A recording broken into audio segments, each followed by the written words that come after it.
Bismillahirrahmanirrahim. Assalamualaikum warahmatullahi wabarakatuh.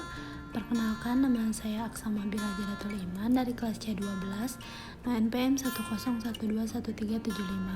Di sini saya memenuhi evaluasi tengah semester mata kuliah Pendidikan Agama Islam.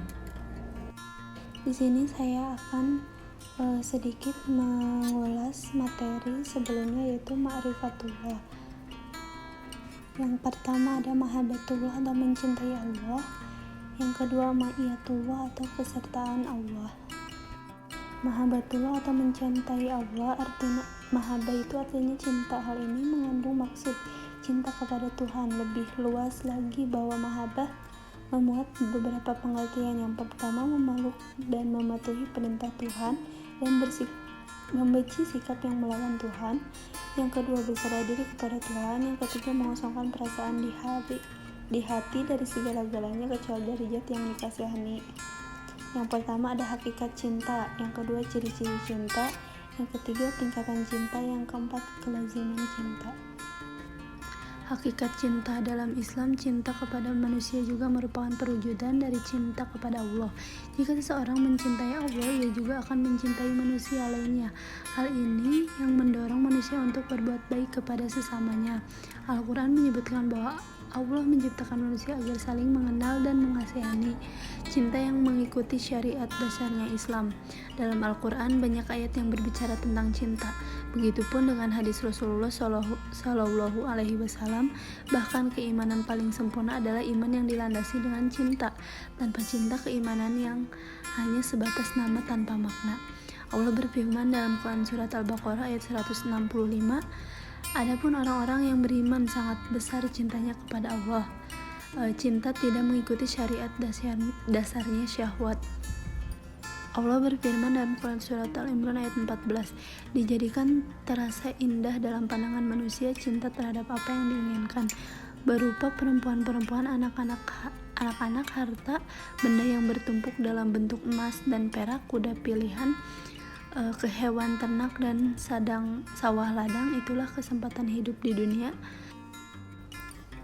dan di sisi Allah tempat kembali yang baik. Quran surat Al-Imran ayat 14. Ciri-ciri cinta: selalu mengingat-ingat, mengagumi, takut dan mengharap, ridho dan rela, berkorban dan menaati. Tingkatan cinta. Yang pertama, tingkatan tatayun. Tatayun atau penghambatan adalah tingkatan tertinggi dalam mencintai dan hanya hak Allah semata. Tidak lain yang berhak kita cintai pada tingkatan ini kecuali Allah Subhanahu wa Ta'ala. Mungkin banyak kerap melontarkan kata-kata rayuan pada pasangan. Memang tidak sepenuhnya salah, tetap terlebih untuk menjaga keharmonisan. Namun perlu diingatkan, mencintai pasangan kita berbeda dengan mencintai Allah. Pada tingkat inilah harus dibedakan, karena yang patut kita cintai hanya Allah semata. Yang kedua, tingkatan isyak. Isyak atau kemesraan adalah cinta yang menjadi hak Rasulullah Shallallahu Alaihi Wasallam. Cinta kepada teladan kita, kepada junjungan kita, hingga menjadikan kita untuk selalu berusaha mengikuti apa yang beliau lakukan, mengerjakan sunnah-sunnahnya, dan selalu bersalawat kepadanya. Kecintaan kita kepada Rasul Shallallahu Alaihi Wasallam adalah kecintaan yang Allah perintahkan. Tingkatan syauq atau kerinduan adalah cinta antara satu mukmin dengan mukmin lainnya, namun lebih dekat secara kekeluargaan, seperti cinta ayah dan ibu kepada anaknya, cinta kakak kepada adiknya, cinta antara suami kepada istrinya. Karena cinta itu jugalah manusia saling berkembang, meneruskan keturunannya. Pada tingkatan inilah kita terhadap sesama, cinta kita terhadap sesama keluarga.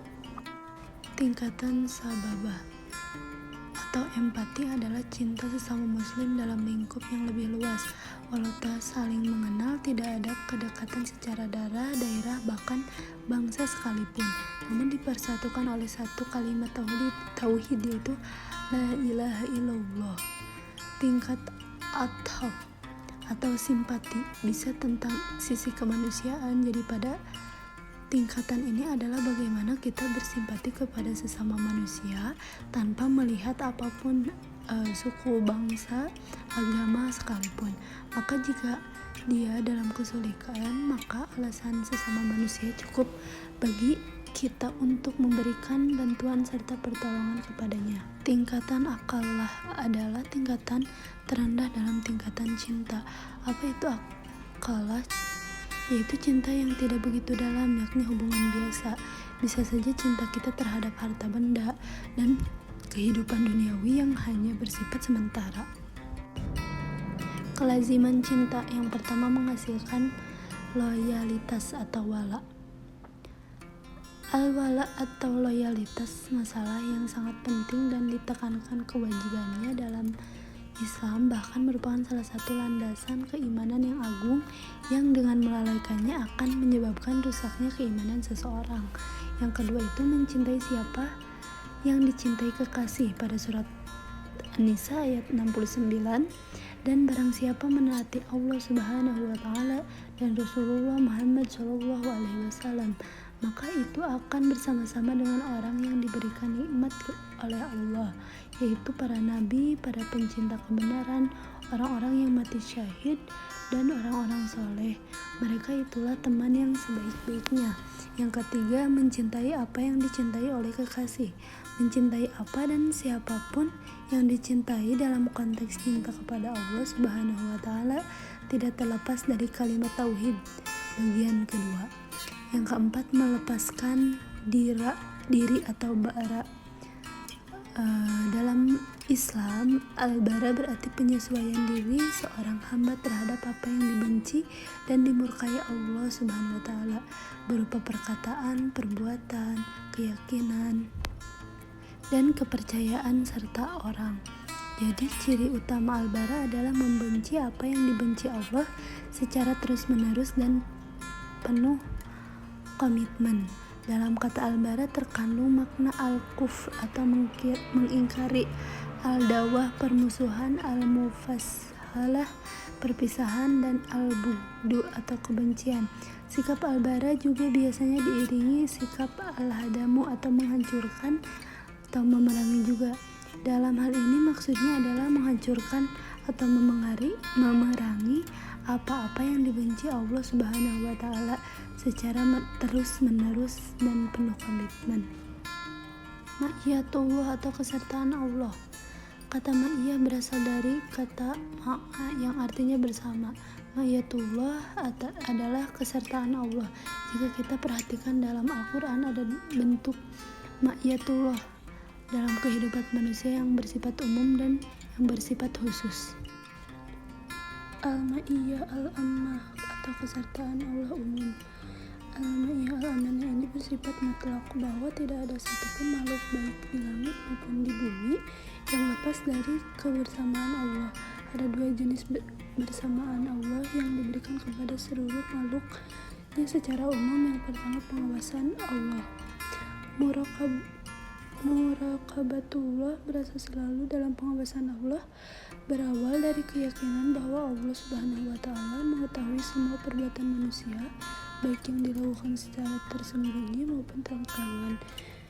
Dalam surat Al-Baqarah ayat 284, yang artinya milik Allah lah apa yang ada di langit dan apa yang ada di Bapamu. Jika kamu nyatakan apa yang ada di dalam hatimu atau kamu disembunyikan, niscaya Allah memperhitungkannya tentang perbuatan itu bagimu. Dia mengampuni siapa yang Dia kehendaki dan mengazab siapa yang Dia kehendaki. Yang kedua, kebaikan Allah.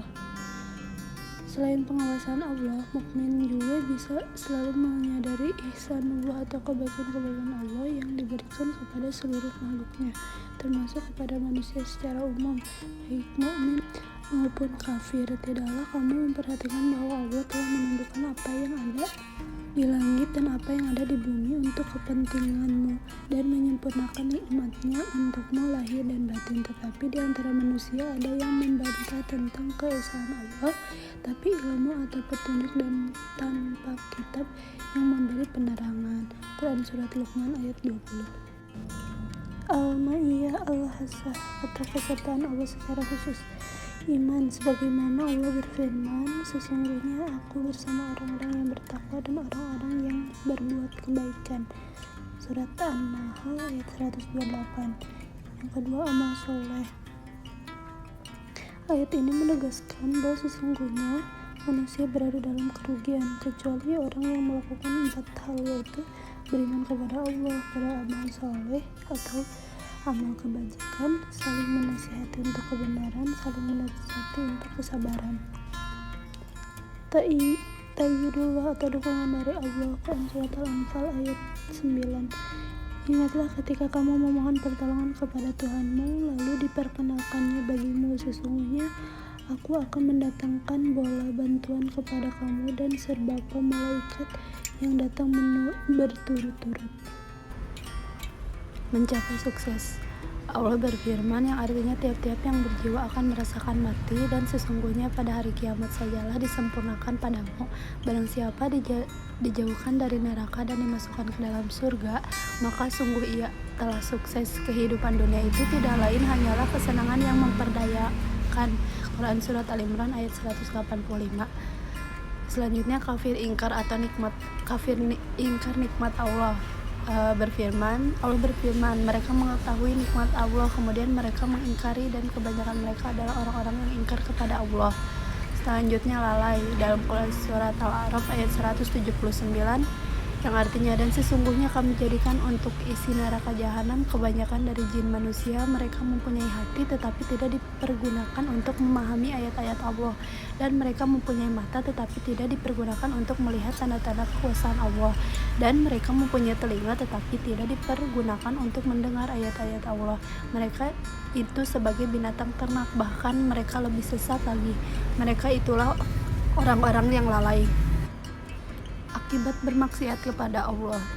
Sesungguhnya mukmin jika berbuat satu dosa, maka ternodalah hatinya dengan senoktah warna hitam. Jika dia bertobat dan beristighfar, hatinya akan kembali pulih bersih. Jika ditambah dengan dosa lain, noktah itu pun bertambah sehingga menutupi hatinya. Itulah karat yang disebut Allah dalam ayat sekali tidak demikian. Sebenarnya apa yang selalu mereka usahakan itu menutupi hati mereka. Hadis riwayat Tirmizi.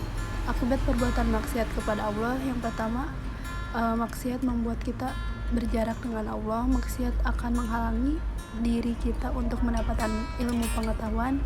Maksiat juga akan menghalangi rezeki. Mungkin itu yang bisa saya sampaikan. Mohon maaf bila ada kekurangan atau salah kata. Terima kasih. Wassalamualaikum warahmatullahi wabarakatuh.